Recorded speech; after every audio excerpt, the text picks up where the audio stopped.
Hi, we're Martyr Defiled. And this is the Endeavour Radio Punk Show. You're listening to the Punk Show on Endeavour Radio with me, Thom White. I am at the scene in Lincoln right now, sitting with Martyr Defiled, who are to play the first show of their UK tour this evening. So we're going to talk about No Hope, No Morality, which comes out on April the 29th through Siege of Amida and Century Media Records. So what were your main sort of influences for this new record? You know, who have you listened to whilst recording in the studio? Listened to a lot of old, a lot of new. From some of the bigger, obviously is the wrong word, but say the more well-known bands like Acacia Strain to Faceless to like I say, we do have an eclectic taste. We've all brought bits to the table. You know, I was listening to Dieters Murder quite heavily. Just it's such a stunning CD. But then the actual songs have come out as a bit more of an amalgamation of a lot of different tastes, including Martyr Defiled and ourselves, and listening to the original material and listen to a lot of different stuff. It's hard to pinpoint directly, to be honest. A lot of quite modern deathcore's influenced it quite heavily. Some older sort of thrash actually in places, surprisingly. But no, some hardcore in places. You know, we all like a bit of that in a sense. I've listened to a lot of different bands. It's hard to pinpoint one. Just had to keep our ears open. You know, a lot of stuff's influenced it a lot. What were you hoping to bring to your fans, this time around with a new, your first ever album?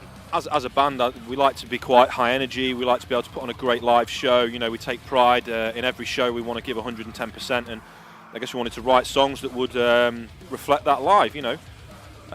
Some we've got no names being said, but there's bands that put out great records that can be really, really high tempo or really, really low tempo, but then it gets to a live situation and it can be either too much or not enough. And we really wanted to mix the two of the high energy, still make it very driving, very aggressive. There's an occasional two-steps thrown in there, but they're not what you would class as a typical two-step, which is, I'd say, very Martyr Defiled. There's some very big discordant beatdowns, which we have done in the past, and we still like that. But I'd also think we stepped up the game. Our guitarist Dave Trees is doing backing vocals now. We've been trying to bully him into it for the last 3 years, and he finally gave in, and he's done a fantastic job. For me, he really, really adds something to the songs. He's in the new song, Demons of the Mist, and he's also in a couple of the other tracks on there. There's one, namely, called Never Ender. When the album drops, check it out.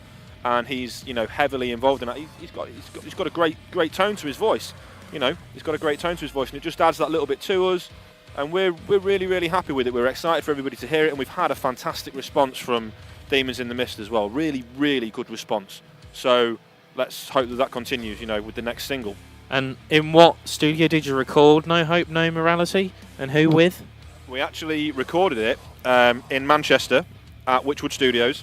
It was then sent off and mixed and mixed and mastered by a guy called Andreas Magnusson, who's done some very, very big albums in the past. He's done Despised Icon and... He's done Born of Osiris, Despised Icon, he did Miasma, Black Dahlia Murder. Yeah, some really seminal, significant works. It was amazing to hear him. Yeah, I was really impressed. Yeah. When we first got the contract back from Siege of Media, we looked at our price range and we actually contacted quite a few studios around the world. We were going to travel. We were going to spend a month with guys.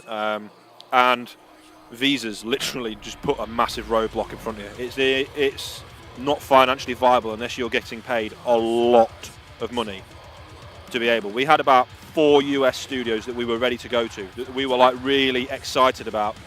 Finally started to make contact with it, get involved. They were up for it. The price was set, dates were being set. Spoke to the record label that we were going there. They said, guys, you need to check the visas. Visas came back at costing us nearly £3,000 just between the 5 of us just to get there.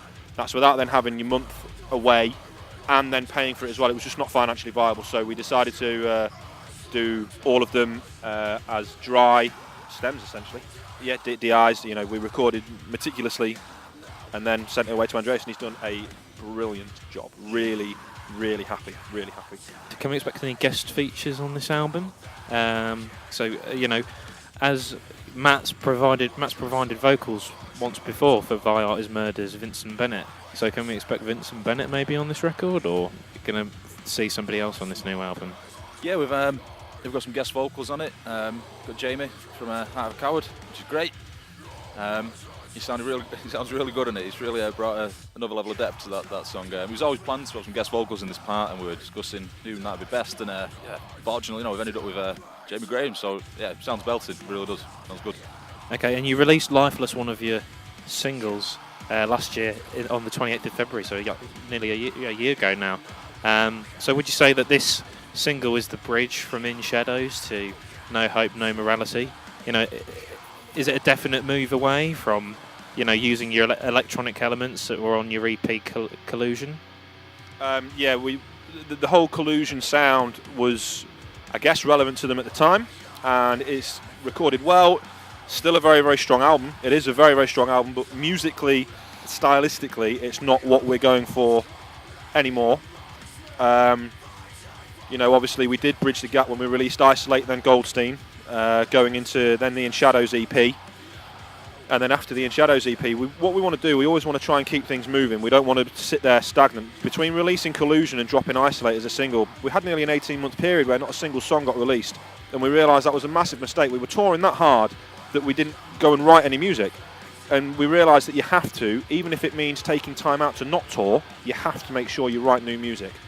And we released Lifeless, then maybe 4 months later released Infidels, which has, you know, gone nicely into this. Infidels is actually a bonus on the album. Lifeless is nothing to do with the album. That's just an individual single. That's not even on the album. So yeah, we know that you have to keep things moving, you have to keep things relevant, and you have to keep on releasing as you're going along. That's one of the key things for me that I would say any band to ever do. Make sure, unless you're a big band, make sure you keep on releasing music, because people need to keep hearing new stuff. Otherwise, you fall out of people's mind. You said that single fell into place. So did you find that was the same for your recent singles, like Infidels and Demons in the Mist? Would you say the same sort of writing process and it being finished? You know, was it the same for that? It wasn't a hard process. You know, we all had a lot of ideas, a lot of new stuff we wanted to put down, and yeah, they did. They just came together. It was a really, you know, like I say, fluid, easy process. The Addy song was picking. We had extra songs. The Addy stuff was, you know, picking the favourite bits, you know, and had a lot of material. So, you know, it did fall into place. It was, it wasn't a chore. It wasn't a stretch, a strain. Yeah, it felt it's come together really nicely, really well. Glad to finally be able to release it soon. Yeah, really chuffed with it. Very happy with how it's come together.